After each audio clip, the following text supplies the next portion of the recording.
Hello everyone, my name is Arzu Kakkar and welcome to Shri Ram's IS platform. I hope आप सब बहुत बढ़िया हो, खुश हो, स्वस्थ हो. चलिए इसी के साथ शुरू करें आज का सेशन. क्या कवर करना है? These articles. मलेरिया के बारे में बात करेंगे, कैसे होता है, कौन सा मच्छर काटता है और क्या सिम्टम्स हैं, क्या ट्रीटमेंट है, प्रीलिम्स के पॉइंट ऑफ व्यू से है. E Shram one stop solution GS paper 2 plus prelims. Exercise Naseem Al Bahr कौन से दो देशों के बीच में होती है, इस बार कहाँ हो रही है, और वही प्रीलिम्स के पॉइंट ऑफ व्यू से डिस्कशन करेंगे इसमें भी. National water awards 2023 prelims. India's looming water crisis, a very important article. Editorial के पर्सपेक्टिव से देखेंगे, मेंस के पर्सपेक्टिव से, जीएस पेपर 3 से कनेक्ट कर सकते हो. एंड सी सवाल आ जाता है, मान लो वाटर कंजर्वेशन और फूड सिक्योरिटी से जुड़ा हुआ. मैं आपको बताऊंगी ये जब इस आर्टिकल पे आएंगे. But what are the measures to improve water shortage and irrigation system to make its judicious use under the depleting scenario? तो आपके पास कुछ डेटा होना चाहिए, पॉइंट्स होने चाहिए कि भैया क्या करंट स्टेटस है इसका, क्या मेजर्स हमें लेने चाहिए वाटर मैनेजमेंट के लिए, क्या चैलेंजेस आ रहे हैं, सब कुछ मालूम होना चाहिए ना. सो ये आर्टिकल जो है आपको पूरा वो पिक्चर दे देगा, पॉइंट्स दे देगा जो आप अपने आंसर्स में लिख सकते हो कि करंट स्टेटस क्या है वाटर अवेलेबिलिटी का, वाटर स्ट्रेस लेवल का, एंड वाटर रिलेटेड जो भी चैलेंजेस इंडिया कन्फ्रंट कर रहा है वो सारी डिस्कशन हम इसमें करेंगे. जब ये आर्टिकल आएगा तो मैं आपके साथ इन डिटेल इसके बारे में बात कर लूंगी. जल्दी से अपनी अटेंडेंस मार्क करो bye liking this lecture. Comment section आपके पास है, जो भी आपको फीडबैक अच्छा लगता है सेशन के बाद उसमें लिख दिया करो, और चैनल सब्सक्राइब जरूर कर दीजिए. Shriram's IAS here is serving the nation since 1985. तो ऐसा है कि इतने लंबा सफ़र तय करना ये तभी होता है जब बच्चे विश्वास दिखाते हैं. जब विश्वास तभी आता है बच्चों को जब आपको बेस्ट कंटेंट डिलीवर हो रहा होता है. तो कंटेंट के साथ ज़ीरो कॉम्प्रोमाइज़ होता है. यहाँ पर बेस्ट कंटेंट डिलीवर करने की कोशिश की जाती है और हर हाल में वो दिया जाता है. तो आप रेफ़र कर सकते हो बिना ऐसे कि वो हुए कि क्या पता सही होगा या नहीं होगा, क्या पता वाली कोई बात ही नहीं है, सही ही दिया जा रहा है. और पहले we are offline and now we are online as well, so you can share these sessions so that we also have an extended family online as well. शुरू करें. Egypt was officially declared malaria free by WHO. तो इसीलिए ये news में है. तो WHO ने Egypt को ऑफिशियली मलेरिया फ्री का स्टेटस दे दिया है, डिक्लेयर कर दिया गया है. अब ये जो मलेरिया है ना, ये होता है it is caused by Plasmodium parasites. अब ये कैसे आता है आपके तक? ये एनोफिल्स मॉस्किटोज हैं. ये मच्छर जो काटता है ना आपको, बस ये मच्छर आपको काटता है, उसकी बाइट से ये स्प्रेड हो जाता है लोगों में. ट्रॉपिकल कंट्रीज में ये फाउंड होता है. प्राइमरीली एक लाइफ थ्रेटनिंग डिसीज है. ऐसा नहीं है कि एक पर्सन को हुआ है तो दूसरे को हो जाएगा, दूसरे को भी मच्छर काटने से ही होगा. तो पर्सन टू पर्सन नहीं होता है, तो ये कंटेजियस नहीं है, ये एक नॉट कंटेजियस डिसीज है. That is transmitted through the bytes of female Anopheles mosquito. मुझे जरा कमेंट सेक्शन में बताना, मलेरिया इससे होता है. डेंगू और चिकनगुनिया और जीका वायरस, चिकनगुनिया और डेंगू, ये कैसे होता है? कोई मच्छर काटता है, सेम मच्छर काटता है, नाम क्या है? Do let me know in the comment section. अब 5 स्पीशीज हैं पैरासाइट्स की जो मलेरिया कॉज कर सकती हैं ह्यूमंस के अंदर, और 2 वो स्पीशीज हैं जो कि हैं प्लाज्मोडियम फेल्सीपेरम एंड प्लाज्मोडियम विविक्स, जो कि ग्रेटेस्ट थ्रेट पोज करती हैं. पहले तो जो सिम्टम्स हैं मलेरिया के वो 10 से 15 दिन में देखने को मिलते हैं जब ये इन्फेक्टेड मॉस्किटो बाइट करता है. उसके बाद सिर दर्द होगा, बुखार होगा, चिल्स होंगे, एंड ये मतलब ये जो सिम्टम्स है ना, फिर उसके बाद देखो इसको रिकॉग्नाइज करना कि it is a malaria, obviously वो थोड़ा डिफिकल्ट हो जाता है. In malaria endemic areas, people who have developed partial immunity may become infected but experience no symptoms. तो वो यही बोल रहे हैं भैया, जहाँ आपकी इम्यूनिटी कम हो जाती है वहाँ बंदा बीमार हो जाता है ना. तो यहाँ पर भी जिनकी इम्यूनिटी लो होती है एंड जो इन्फेक्टेड हो गए, ऐसा भी हो सकता है कि सिम्टम्स एकदम से ना शो हो उनको। तो प्रिवेंशन यही है, vector control is the main approach to prevent malaria, और उसका ट्रांसमिशन नहीं हो। Are you getting my point? So कैसे रोक सकते हो आप इसको?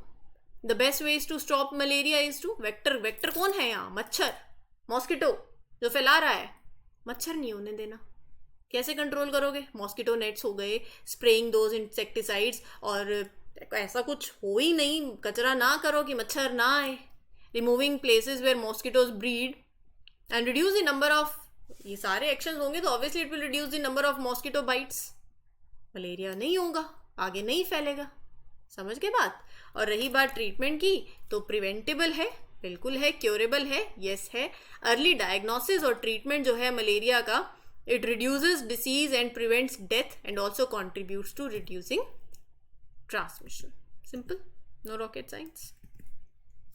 पॉलिटी की क्लासेस चल रही हैं, you can refer them on this platform, and there are other series also that are going on, so you can refer them in your preparation. Spoon feed sessions चल रहे हैं, अगर किसी सिंगल करंट अफेयर के topic में doubt है तो वो भी आप देख सकते हो। सो अपनी प्रिपरेशन में इन सभी चीज़ों को रेफर कर सकते हो। चैनल सब्सक्राइब कर लो, कोई भी सेशन आता है, कोई सीरीज आती है, आपको नोटिफिकेशन आ जाएगी और फिर वो टेंशन की बात नहीं रहेगी, यू विल बी अपडेटेड। ठीक है, चलिए। हाल ही union ministry of labour and employment and ministry of youth affairs and sports, they launched what? They launched e Shram one stop solution. कहाँ पर? न्यू दिल्ली के अंदर। ये थोड़ा सा लाइंस पढ़ोगे आप? मैं इसलिए बोल रही हूँ, जरा मेरे को 2 मिनट दो, फटाफट से पानी पी लेते हैं, प्यास बहुत लगती है। ठीक है, चलिए। क्या कहता है ये वन स्टॉप सोल्यूशन, किस लिए है?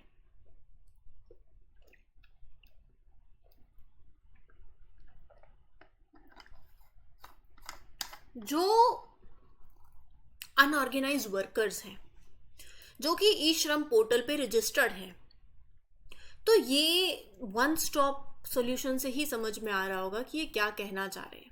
एक ऐसा प्लेटफॉर्म मिल गया आपको that will help the workers in the unorganised sector, जैसे डेली वेज अर्नर्स हैं, स्मॉल स्केल वर्कर्स हैं, they will get easy access to social security benefits. One stop solution का मतलब इधर उधर नहीं जाना है। वो जैसे होता है ना कि मॉल है, वहीं पर कपड़े मिल जाते हैं, वहीं पर वो सारा कुछ, एक मॉल में चले जाओ, राशन पानी भी वहीं, कपड़े भी वहीं, जूते चप्पल भी वहीं, सब कुछ वहीं हो गया। मैं बहुत ही इतनी लेमन टाउन में बता सकती हूँ, बस इससे ज़्यादा क्या ही बताऊँ। तो वन स्टॉप सोल्यूशन का मतलब यही होता है कि it simplifies the access to the services और द इंफॉर्मेशन। अब आपको हर एक, कोई और एग्जाम्पल ले लो, अच्छा कोई काम कराना है, इस विंडो पे जाओ, ये विंडो 3, ये विंडो 4, हर चीज़ एक जगह मिल जाए, बेनिफिट मिल जाए, फायदा ही होगा ना। So you are offering the solutions और the resources in one place, that is one stop solution. So it is a platform that is designed to help the workers in the unorganized sectors to get easy access to these social security scheme. तो जो registration process होता है for unorganised workers का, उसको भी you will simplify. It will make it simple for these workers to register to get the welfare benefits. तो ये platform act करता है like a bridge that is connecting the workers to numerous benefits offered by the government and making the registration process easier and more transparent. Everything easy. अब ये platform will gather the information from different government departments into one place so that workers don't have to deal with different systems. So it entails consolidating and integrating the data from various departments into a single repository. ठीक है. सो जैसे one nation one ration card है, MNREGA act है, national social assistance programme है, national career service है, प्रधानमंत्री Shram Yogi Mandhan scheme है, वो सारी की सारी क्या हो गई, यहाँ इंटीग्रेट हो गई.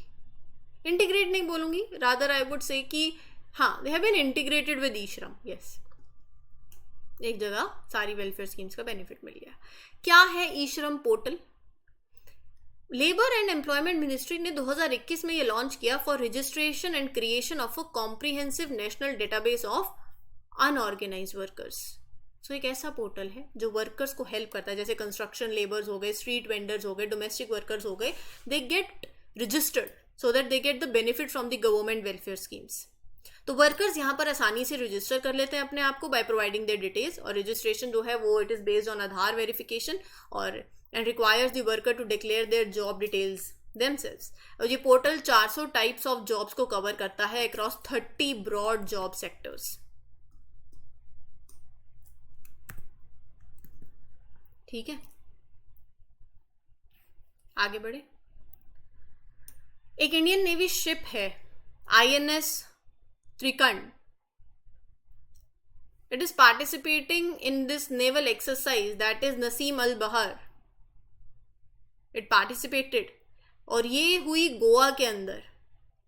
ये एक्सरसाइज एक बाइलेटरल एक्सरसाइज है, 2 कंट्रीज इन्वॉल्व हैं। कौन सी? इंडिया और ओमान। 3 बातें तो यहीं से याद रख लो। इंडिया और ओमान के बीच में होने वाली एक एक्सरसाइज नसीम अल बहर कहाँ हुई? गोवा के अंदर। कैसी एक्सरसाइज है? बाइलेटरल है, तो मतलब 2 देश इन्वॉल्व हैं इसके अंदर। डॉनियर मेरीटाइम पेट्रोल एयरक्राफ्ट और INS Trikand they participated in this Indo Oman bilateral. और हाँ, तीसरी बात एक और की, नेवल एक्सरसाइज है। ठीक है, और एक और होमवर्क है आपका, ओमान मैप में देखना है कहाँ पड़ता है, कौन सा इधर बॉर्डरिंग कंट्री अगर लगती है, राइट, और बाकी चीज़ें जो भी इससे जुड़ी हुई हैं, इसके आसपास कोई सी लगता होगा ना, तो वो आपको देखना पड़ेगा मैप में। ठीक है जी। तो एक बाइलेटरल एक्सरसाइज है, 2 देशों के बीच में होने वाली नेवल एक्सरसाइज है, इंडिया और ओमान के बीच में होने वाली है, 1993 में शुरू हुई थी। तो इसका मतलब स्ट्रॉन्ग रिलेशनशिप है दोनों कंट्रीज में। Oman is the first country in the Gulf Cooperation Council to conduct such exercise with India. अब ये एक्सरसाइज 2 फेजेस में होती है। ओमान पहली कंट्री है, 2 फेजेस में होती है, क्या? हार्बर फेज और एक है sea phase. Harbour phase takes place at the port. इस फेज के दौरान जो दोनों नेवी टीम्स होती हैं दोनों कंट्रीज की, मिलती हैं, नॉलेज शेयर करती हैं, डिस्कशन होती हैं, अपनी एक्टिविटीज प्लान करती हैं, एंड दे इवन मतलब you can say they play sports together also, and there are also social events to strengthen their friendship. So sports fixtures, social engagements, ये सब होती हैं हार्बर एक्टिविटीज। सी फेज के अंदर, after the harbour phase, the navies go out to sea, they practise working together in different naval operations, coordination improve करते हैं, skill improve करते हैं ड्यूरिंग रियल मिशंस। ठीक है, तो इस सी फेज के दौरान इंडिया और ओमान की शिप्स अलग अलग एक्टिविटीज पार्टिसिपेट करती हैं ताकि अपनी कोऑर्डिनेशन और अपने स्किल्स को इंप्रूव कर सके। जैसे कि ये देखो, manoeuvres, gun firing at surface inflatable targets, anti aircraft firing, shooting मतलब at the targets in the air, replenishment at sea approaches. So the helicopter from the Indian ship INS Trikand, the integral helicopter operated from this INS Trikand, also practiced landing on the deck of Oman's ship.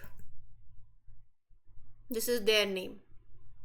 Cross deck landing practice kari. Right?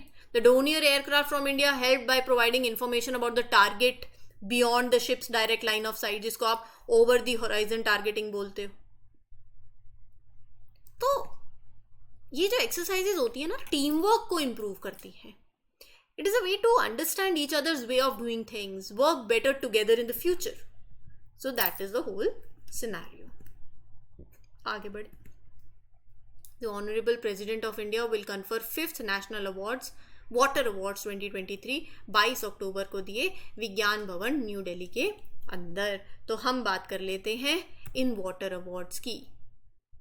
2018 में department of water resources, river development and Ganga rejuvenation ने introduce किए ये awards. इनका पहला addition. किसी भी अगर individual ने, ऑर्गेनाइजेशन ने अच्छा काम किया हो, एफर्ट्स दिखाए हो अक्रॉस द कंट्री, किसमें एफर्ट्स दिखाए हैं? जो हमारी सरकार का विजन है जल समृद्ध भारत का, उसमें, तो उन्हें अवार्ड दिया जाता है। और ये अवार्ड एक तरीके का अवेयरनेस क्रिएट करते हैं among the people about the importance of water, और उन्हें मोटिवेट भी करते हैं कि देखो best water usage practices adopt करो। अब ये जो 5th नेशनल वाटर अवार्ड्स की हम बात कर रहे हैं, ये 9 कैटेगरीज में दिया गया है। बेस्ट स्टेट कौन सी है? Best district, best village panchayat, best urban local body, best school college, best industry, best water user association, best institution, best civil society. तो ऐसे करके टोटल 9 कैटेगरीज है। अब बेस्ट स्टेट की बात करूं तो किसने अच्छा काम किया है? वो उड़ीसा है। First prize has been conferred upon Orissa. Uttar Pradesh को मिला है दूसरा नंबर और गुजरात और Puducherry securing the 3rd position. अब जो भी अवार्ड विनर होता है उन्हें क्या दिया जाता है? Excitation and a trophy as well as cash prizes in certain categories. ठीक है, वाटर क्राइसिस की बात करते हैं आज। जीएस पेपर 3 का से जुड़ा हुआ आर्टिकल है। इस आर्टिकल के लिए मैं आपको नंबर ऑफ पॉइंट्स दूंगी, डेटा दूंगी, आपने बस वो लिखना है और यही एज इट इज आपने अपने मेंस के आंसर्स में उतारना है। इंडिया इस टाइम पे एक सीरियस सिचुएशन फेस कर रहा है regarding water availability, regarding water stress, right. जब annual water availability it drops below 1700 cubic metre per person, तो आप इंडिकेट करते हो कि ये it is a condition of water stress. और अगर ये गिर के हो जाए 1000 cubic metres, if it falls below 1000 cubic metres, तो वो सिग्निफाई करता है वाटर स्कैर्सिटी। और करंटली अभी हम वाटर स्ट्रेस एक्सपीरियंस कर रहे हैं, राइट। 15th फाइनेंस कमीशन के हिसाब से, according to 15th finance commission, 600 million, 600 million people in India, they face high to extreme water stress in 2020। ये सारा डेटा है। लेकिन एक बात है, क्या बात है वो? रीजनल डिस्पैरिटी की, कि हर जगह कंडीशन सेम नहीं है। कुछ रीजन्स हैं that are facing much more severe water stress than others because of, you can say, different climate और बिकॉज ऑफ द ज्योग्राफी। तो यहां पर भी क्या आ गया? इनइक्वालिटी आ गई। अब इनइक्वालिटी सिर्फ इकोनॉमिक इनइक्वालिटी नहीं रही है, there are number of inequalities, educational inequality, environmental inequality, and this also, right. Some areas have plenty of water while others suffer from shortage also. अच्छा, अगर आपसे पूछा जाए कि आप मुझे ये बता दो, what are the major challenges that India is facing when it comes to water availability and management, primary water related issues क्या है? मैं आपको ये सारे पॉइंट्स देती जा रही हूं, आप लिखते जाओ, साथ साथ लिखो, सुनना नहीं है सिर्फ। प्राइमरी वाटर रिलेटेड इश्यूज क्या है? सबसे पहला तो आंख बंद करके अंदर के हमारे दिमाग में क्या आता है? Ground water depletion. India is running out of ground water, और स्पेशली उन जगहों पे that rely heavily on farming. Punjab for example, many farmer use tube wells for irrigation. Water table significantly drop कर रहा है। जहां पर वाटर टेबल, ग्राउंड वाटर जो है ना, ideally it should be around 50 to 60 feet deep. Punjab में वो हो गया है 150 से 200 फीट, और ये बहुत कंसर्निंग है। फिर उसके बाद दूसरी दिक्कत आती है अर्बन वाटर स्कैर्सिटी की। जिस तरीके से सिटीज ग्रो कर रही हैं, रैपिडली ग्रो कर रही हैं, वाटर स्कैर्सिटी और ज्यादा वर्स हो रही है अर्बन एरियाज में। मैंने बताया ना 600 मिलियन पीपल का स्टैटिस्टिक्स। फॉर एग्जाम्पल 2019 में चेन्नई में वाटर क्राइसिस हुआ, जहां पर पानी को ट्रांसपोर्ट करना पड़ा बाय ट्रेन ऑल्सो। 2023 में Bangalore face water crisis due to inadequate rainfall, बारिश नहीं हुई, और कर्नाटका गवर्नमेंट ने वो साल डिक्लेयर कर दिया एज अ ड्रॉट ईयर। और कहीं पर ऐसा है कि अर्बन फ्लडिंग एक दिक्कत हो रखी है। Cities are experiencing severe floods in the recent years. फिर और क्या कंसर्न है, राइट इट डाउन, मैं आप भी लिख रही हूँ, आप भी लिखो। तीसरा मैं आप ही के लिए लिख रही हूँ। तीसरा क्या है, इरिगेशन जो आप कर रहे हो वो एफिशिएंट होना चाहिए, इरिगेशन एफिशिएंसी। फार्मर्स हमारे यहाँ दे use 3 to 5 times more water than those in the countries like US to grow the same amount of crop. The efficiency of irrigation in India, irrigation efficiency की बात कर रही हूँ ना, तो वो 38% है और ग्लोबल एवरेज है 50 से 60%। बेटर इरिगेशन मेथड्स चाहिए हमें। गंगा कितनी पॉल्यूट हो चुकी है, तो फोर्थ पॉइंट क्या आएगा, वाटर पॉल्यूशन, रिवर रिजुविनेशन। 100 से ज़्यादा, 100 लगभग लगा लो, टाउन्स हैं, सिटीज़ हैं along the Ganga that dump sewage into the river. Climate, फिर उसके बाद there can be number of other, climate change. अच्छा, एक इंपॉर्टेंट पॉइंट है, फ्रेगमेंटेड गवर्नेंस भी है, कोऑर्डिनेशन पुअर नहीं, वो पुअर है। वाटर मैनेजमेंट इंडिया के अंदर ना बहुत कॉम्प्लिकेटेड है। क्यों? Multiple authorities, overlapping responsibilities, river interlinking projects हैं किसी को, बट मतलब सी दिल्ली के अंदर ना 7 अलग अलग एजेंसीज हैं that handle water management. There are also plans for river interlinking projects, तो किसी अभी एक ने ही अप्रूवल दिया है। फिर एक तो हमारे यहाँ बहुत मसला होता है किस चीज़ का, इंटर स्टेट वाटर डिस्प्यूट्स होते हैं, जो Kaveri water dispute, Krishna Godavari dispute, Sutlej वाला। सो ये सारे प्रॉब्लम्स हैं। अब आप थोड़ा सा बाहर चले जाओ तो इंटरनेशनल वाटर शेयरिंग में भी चैलेंजेस हैं। इंडस वाटर ट्रीटी पाकिस्तान को कौन समझाए, ठीक है। So there are various unresolved issues, जैसे तीस्ता रिवर है, उसको शेयर करने को लेके भी इश्यूज हैं विद बांग्लादेश। ब्रह्मपुत्र रिवर है जहाँ पे चाइना का डैम है ऊपर, वहाँ चैलेंजेस आ जाते हैं। So these are the challenges but there are solutions also. अब जैसे चैलेंजेस बताएं उसका एक एक का सोल्यूशन निकालते रहो। जब मैंने बताया आपको मतलब अर्बन प्लानिंग को लेके, अर्बन फ्लडिंग को लेके, so there can be infrastructure design. Ground water management के लिए you involve communities, so community led ground water management करो। इरिगेशन सिस्टम में प्रॉब्लम है तो मॉडर्नाइज करो इरिगेशन सिस्टम को। ऐसे डिजाइन लाओ in urban planning that are water sensitive, infrastructure design. Data driven water management होना चाहिए ताकि आप इन्फॉर्म डिसीजंस ले सको, ठीक है जी। So this was the whole session. उम्मीद करती हूँ क्लियर हो गया हो। स्टिल कोई डाउट हो you can ask me in the comment section. कोई पॉइंट मिस हो गया हो, वीडियो आपके पास है, पीछे लेकर जाओ, लिख लो, बट लिखना ज़रूर, अपने नोट्स बना लो। और ये ऐसे वाले नोट्स हैं जो बिल्कुल ऐसे छोटे छोटे नोट्स बनेंगे और यही लास्ट में रिवाइज कर सकते हो आप। इतने बड़े बड़े लेंदी नोट्स नहीं रिवाइज होते हैं, जितना क्रक्स में लिखोगे उतना काम आएगा बाद में। अपने खुद मतलब नोट्स ऐसे होने चाहिए जो सिर्फ आपको समझ आए, ठीक है। चलिए इस सेशन के लिए इतना ही। Thank you everyone for giving your valuable time. This is your mentor Arsoo Kakkar signing off. Happy learning, all the best.